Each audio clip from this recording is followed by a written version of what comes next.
Curiosity had a way of surviving even the coldest winters.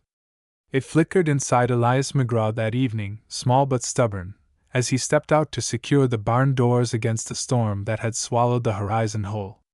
The wind came hard off the mountain, sharp as glass, dragging with it the sound of creaking pines and the ghostly hum of loneliness. He had lived alone for 7 years on that ridge, a man of quiet ritual: rise before dawn, feed the horses, mend the fences, speak to no one but the wind. Yet as the snow fell thick and fast, something in the air felt different, like the world was holding its breath before a change he couldn't name. By the time he returned to the porch, snow clung to his coat like ash, and his lantern light barely pierced the white curtain before him. That's when he heard it, 3 soft knocks, hesitant and hollow against the wood. He froze, uncertain whether it was real or the wind playing tricks. When the sound came again, gentler, almost pleading, he felt that flicker of curiosity grow into something warmer. Elias opened the door. There, framed by the blizzard, stood a young woman, no more than her mid-20s, her shawl soaked through, her cheeks red from frost. Behind her, a man, older, frail, his shoulders trembling beneath a thin coat, leaned heavily on her arm. The woman's eyes lifted to meet his, and in that instant, the quiet world of Elias McGraw shifted.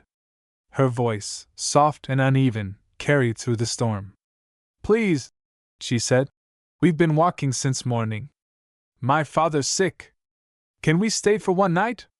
For a long moment, Elias said nothing. He looked at them, the girl's trembling hands, the old man's gray skin, and then at the snow swallowing the valley. A memory stirred, another winter, another knock, long ago when the woman he loved was still alive. He swallowed hard and stepped aside. "Come in," he said quietly. They crossed the threshold, bringing with them the sharp scent of frost and desperation. Elias closed the door behind them, shutting out the storm but not the ache it carried. The woman guided her father to a chair near the hearth, where the fire burned low. Elias added a log, and the flames rose, painting her face an amber light. She looked around the cabin, rough-hewn walls, shelves of tools, a table set for one, and murmured a quiet thank you. He poured coffee, thick and bitter, into tin cups and handed them over. The woman wrapped her fingers around hers, whispering warmth into her hands. "What's your name?" Elias asked. "Clara," she said, glancing at her father. "And this is Samuel." The older man nodded faintly, his eyes tired but kind. "Elias McGraw," he replied. "You're welcome to stay till the storm eases." They drank in silence for a while, listening to the wind battering the shutters. Samuel coughed, a deep, rattling sound that bent Clara's shoulders with worry. She reached for his hand, and Elias noticed the small details, the way she steadied his cup before he drank, the gentle patience in her touch. Kindness like that was rare in a world that chewed through the gentle first. When Samuel finally dozed off, Clara whispered, "We lost our wagon 2 days ago. A wheel snapped in the canyon. We tried to reach town, but—" She glanced toward the window, where snow still fell in endless sheets. "We weren't going to make it much farther." Elias nodded. "You did right coming here." Her lips curved faintly. "Did right, or got lucky?" "Sometimes they're the same thing," he said. Outside, the wind howled against the cabin walls. Inside, a quiet grew between them, uncomfortable at first, then steady, like 2 people learning the rhythm of silence together. Clara looked at the shelves stacked with old tools, the empty chair by the fire, the coat still hanging by the door as if someone else might wear it. "You live alone?" she asked. He hesitated. "For a long time now." "What about your family?" His eyes stayed on the fire. "Buried up near the ridge. Winter took them. Been keeping company with ghosts ever since." Clara lowered her gaze. "I'm sorry." Elias nodded once. "Don't be. The dead don't ask for pity. Just remembrance."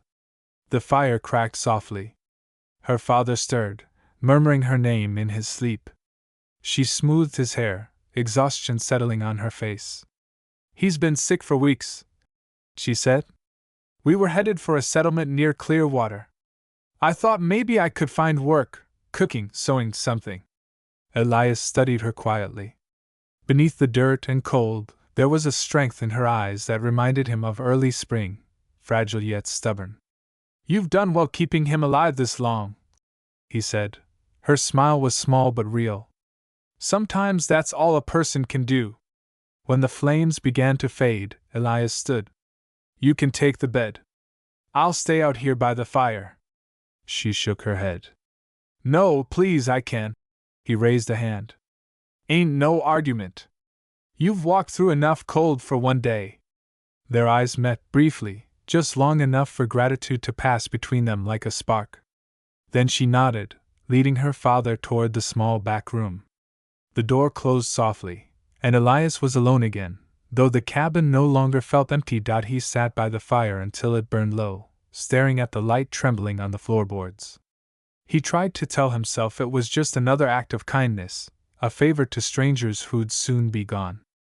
But in his chest something restless stirred, a memory of what warmth used to feel like, before silence became his only companion. The storm raged through the night. Once, he thought he heard Clara cry softly, muffled behind the wooden door. He wanted to go to her, to offer comfort, but he stayed where he was, listening. The sound faded, replaced by the slow rhythm of her father's cough and the wind's mournful whistle. Morning came slow and pale. The storm hadn't stopped, but the world outside glowed white, peaceful in its cruelty. Elias brewed more coffee, the bitter scent filling the air. When Clara emerged, her shawl draped around her shoulders, she looked both fragile and fierce, like someone who'd learned to stand in the middle of a storm and not break. He handed her a cup. You should eat something. I'll see what I can make from what you've got, she said, glancing toward the pantry. He almost told her not to bother, but watching her move around the kitchen, her sleeves rolled, her movements quiet and sure, he felt something loosen inside him.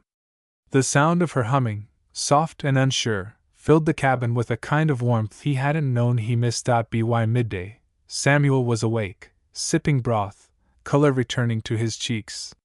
He caught Elias's eye and gave a weak nod of thanks. Elias looked away, uncomfortable with gratitude, but it lingered in the air nonetheless. That evening, as the snow thickened again, Clara stood by the window, watching the flakes drift past the glass. It's beautiful, she murmured. It's deadly, Elias said, but his tone was softer than his words. She turned to him, the firelight painting her face gold. Sometimes both things can be true. He couldn't argue. Outside, the wind began to fade. Inside, silence fell again, but this time it felt different, less hollow, more like waiting. When she finally turned toward the back room, she paused. Thank you, Mr. McGraw, she said quietly. He nodded, voice rough. Get some rest, Miss Clara. The door closed, the fire hissed, and Elias leaned back in his chair. For the first time in years, he didn't feel entirely alone.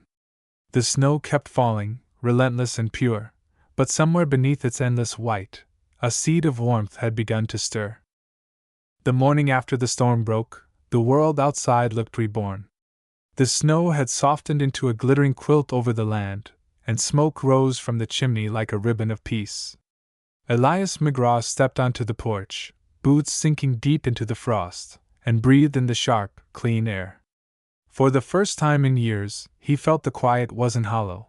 It was full, as though the mountain itself was holding its breath along with him.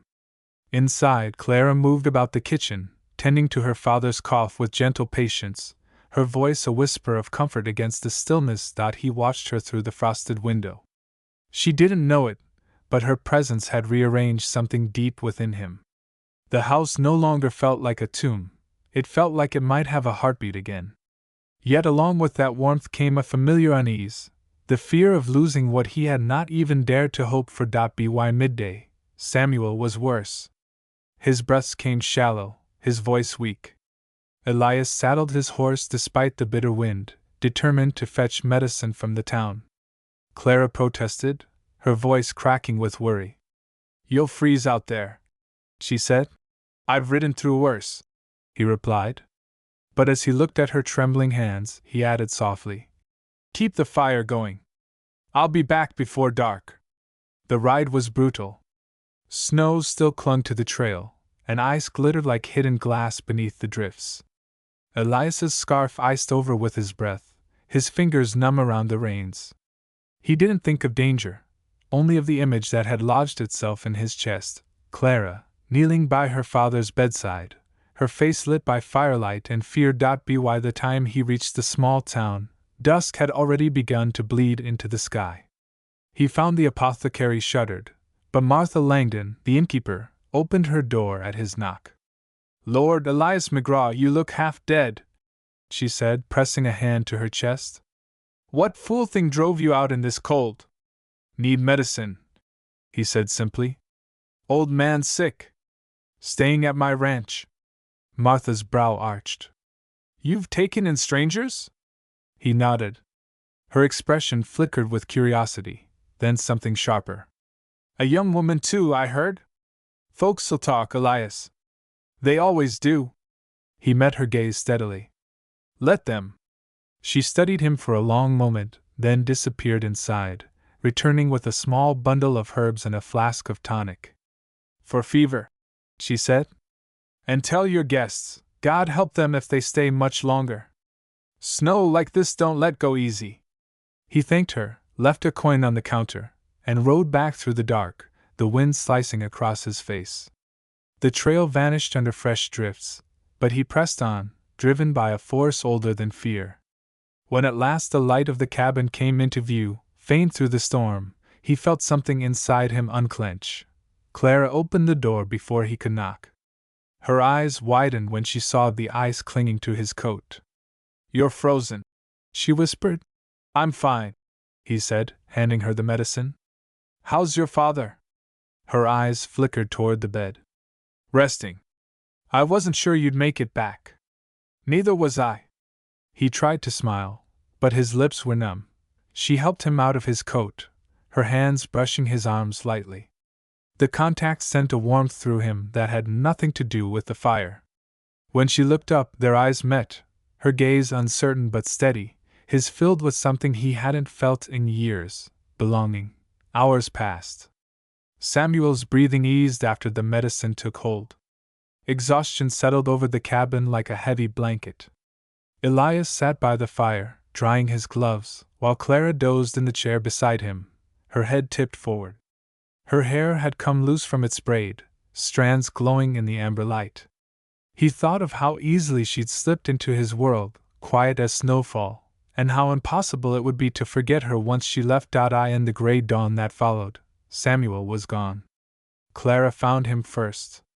The sound that tore from her throat was small, almost voiceless, but it filled the cabin with a pain that stopped Elias cold. He crossed the room slowly, unsure what to do, and placed a hand on her shoulder. She turned into him, shaking. He didn't speak, words were useless in the face of such loss. Instead, he stood with her, both of them motionless as the light crept across the floor. When the time came to bury Samuel, Elias built the coffin himself. His hands, rough and scarred, moved with quiet precision, as though shaping the wood was a prayer. Clara watched from the doorway, her face pale but resolute. She said little. Her silence carried more strength than any speech could. Together, they carried the coffin to the small hill behind the ranch, where the snow had begun to melt in patches, revealing the frozen earth beneath. As he lowered the box into the ground, Elias's throat tightened. He had buried too many loved ones on this ridge. Yet, as Clara knelt beside the grave, her gloved hand brushing snow from the wooden lid, he realized this wasn't only a moment of loss, it was a crossing. Her sorrow reached into the hollow places inside him and filled them with something achingly human. That night, the house felt both emptier and fuller than ever. Clara sat by the fire, staring at the flames. Elias poured 2 cups of coffee, though neither of them spoke. When she finally did, her voice was soft. "You didn't have to do all that for us." He stared into his cup. "Didn't have to. Wanted to." Her eyes lifted to meet his. The silence that followed wasn't heavy, it was fragile, trembling with something neither dared name. Days passed. The storm eased, and word reached from town that the roads were open again. Martha Langdon sent word through a rider, offering Clara a room at the inn. "You'll be safe there," Elias said when the messenger left. "Find work if you want. There's people, warmth." She looked at him for a long moment, as if studying the lines in his face. "Is that what you want me to do?" He hesitated. "What I want don't matter much." "It matters to me," she said quietly. He turned away, afraid that if he looked at her too long, she'd see everything he was trying to hide, the longing, the fear, the fragile hope he'd sworn never to feel again. "I don't want to keep you here because I'm lonely," he said at last. "And I don't want to leave just because I'm scared," she replied. The room seemed to hold its breath. The fire popped softly, snow dripping from the eaves outside. She took a step closer. "You saved us, Elias. My father died in peace because of you. And me." She paused, searching for the right words. "You gave me something I didn't think I'd find again. Safety. Kindness." He looked at her then, really looked. The snow light through the window caught the tears on her lashes, turning them to tiny shards of silver. Slowly, he reached out, fingers brushing hers. She didn't pull away. "Stay," he said, the word breaking like a prayer. "I was hoping you'd ask," she whispered. Outside, the snow began to melt, water running down from the eaves in quiet streams. The land was still white, but the edges had softened, as though winter itself had decided to give them a chance. Later, when the fire burned low and the wind sighed through the pines, Elias sat beside her, the silence no longer something to endure but something to share. The snow would fall again someday, storms always returned, but for now, the house was warm, and so were they. And when dawn came, bright and gold over the ridge, it found two figures standing side by side at the fence line, the world before them vast and waiting. Elias reached for her hand, and Clara let him. Somewhere deep within the earth, the frost was breaking, and the season was changing.